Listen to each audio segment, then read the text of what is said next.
আসসালামু আলাইকুম viewers, welcome back to my channel. Hopefully আপনারা সবাই ভালো আছেন। বরাবরের মতো আমি আবারও চলে এসেছি আপনাদের সাথে নতুন একটি রেসিপি শেয়ার করার জন্য।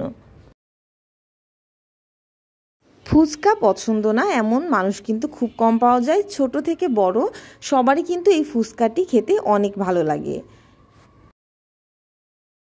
আপনাদের জন্য আজকে আমি এই ফুচকার রেসিপিটিই নিয়ে চলে এসেছি। ফুচকা আমরা সাধারণত বাইরেই খেয়ে থাকি, তবে আমরা কিন্তু খুব অল্প সময়ে এবং সহজেই বাসায় ফুচকা তৈরি করতে পারি। এখানে আমি 50 গ্রাম ডাবলির ডাল নিয়েছি। ডাবলির ডালগুলোকে আমি খুব ভালোভাবে ধুয়ে পরিষ্কার করে নিচ্ছি এবং এটিকে আমি সারা রাত ধরে ভিজিয়ে রেখেছি। ডাবলি এই ডালটি কিন্তু একটু শক্ত প্রকৃতির হয়ে থাকে। আপনারা যদি সারা রাত এই ডালটি ভিজিয়ে রাখেন তাহলে কিন্তু খুব সহজেই সিদ্ধ হয়ে যাবে। তবে আপনারা যদি সারা রাত ভিজিয়ে রাখতে না পারেন, সেই ক্ষেত্রে আপনারা চাইলে প্রেসার কুকার ব্যবহার করতে পারেন, অথবা যখন আপনারা ডালগুলো সিদ্ধ করবেন তখন এর মধ্যে দিয়ে দিবেন কিছু পরিমাণ খাবার সোডা। খাবার সোডা দেওয়ার কারণে ডালটি কিন্তু খুব সহজেই সিদ্ধ হয়ে যাবে।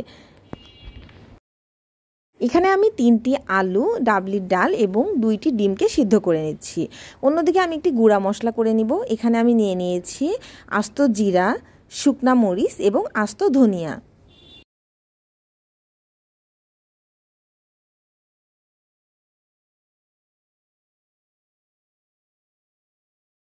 শুকনো খোলায় সমস্ত মশলাগুলোকে আমি হালকা করে ভেজে পাটায় গুঁড়ো করে নিব। এই মশলাগুলো দেওয়ার কারণে কিন্তু ফুচকার টেস্ট অনেক ভালো আসবে। আপনারা অবশ্যই মশলাগুলো ভাজবার ক্ষেত্রে খেয়াল করবেন যাতে মশলাগুলো পুড়ে না যায়। জিরা ভাজবার সময় অবশ্যই সাবধানতা অবলম্বন করবেন। যদি এগুলো পুড়ে যায় তাহলে কিন্তু মশলা তিতা হয়ে যাবে এবং এই তিতা মশলা ব্যবহার করলে কিন্তু ফুচকা খেতে বেশি মজা হবে না।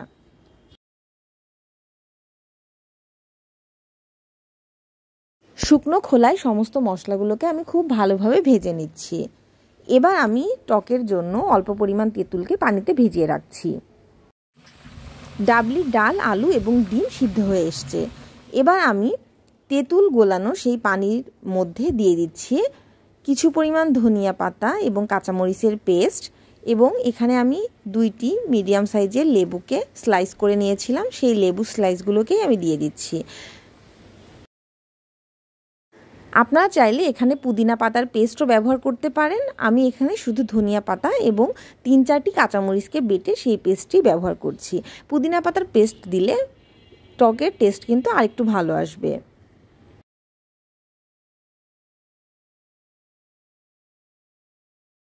এবার এর মধ্যে দিয়ে দিচ্ছি পরিমাণ মতো লবণ। আপনারা যারা এখনও আমার চ্যানেলটিকে সাবস্ক্রাইব করেননি অবশ্যই সাবস্ক্রাইব করবেন, ফ্রেন্ডস অ্যান্ড ফ্যামিলির সাথে শেয়ার করবেন, লাইক করবেন এবং মূল্যবান কমেন্টসগুলো আমাকে কমেন্ট বক্সে জানাতে ভুলবেন না। সমস্ত মশলাকে আমি খুব ভালোভাবে গুঁড়ো করে নিয়েছিলাম। এগুলোকে এবার আমি টকের মধ্যে দিয়ে দিব। দিয়ে দিচ্ছি 1/2 চা চামচ ধনিয়া গুঁড়া,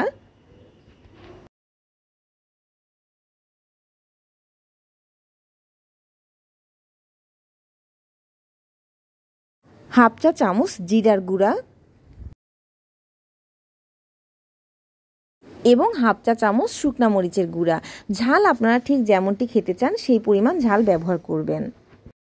আমি এখানে বাজারে তৈরি ফুচকা ব্যবহার করছি।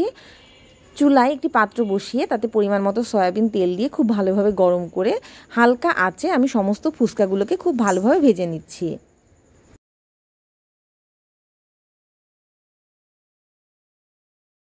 ফুচকাগুলো ভাজবার সময় অবশ্যই চুলার জাল মিডিয়াম রাখতে হবে এবং আস্তে আস্তে ফুচকাগুলো ভাজতে হবে। অবশ্যই আপনারা খেয়াল রাখবেন যেন ফুচকাগুলো ভাজবার সময় ফুচকাগুলো পুড়ে না যায়।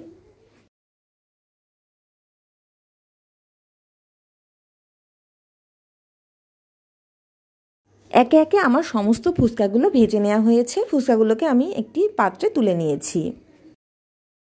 ফুচকার ভেতরে দেওয়ার জন্য পুরটিকে আমি এবার তৈরি করে নিচ্ছি। এখানে আমি আলু সিদ্ধ দিয়েছি এবং একটি মিডিয়াম সাইজের শসা কুচি, 3টি মিডিয়াম সাইজের পেঁয়াজ কুচি, 1/2 চা চামচ ধনিয়া গুঁড়া, 1/2 চা চামচ জিরা গুঁড়া এবং 1/2 চা চামচ শুকনা মরিচের গুঁড়া দিয়ে পরিমাণ মতো লবণ দিয়ে খুব ভালোভাবে মেখে নিচ্ছি।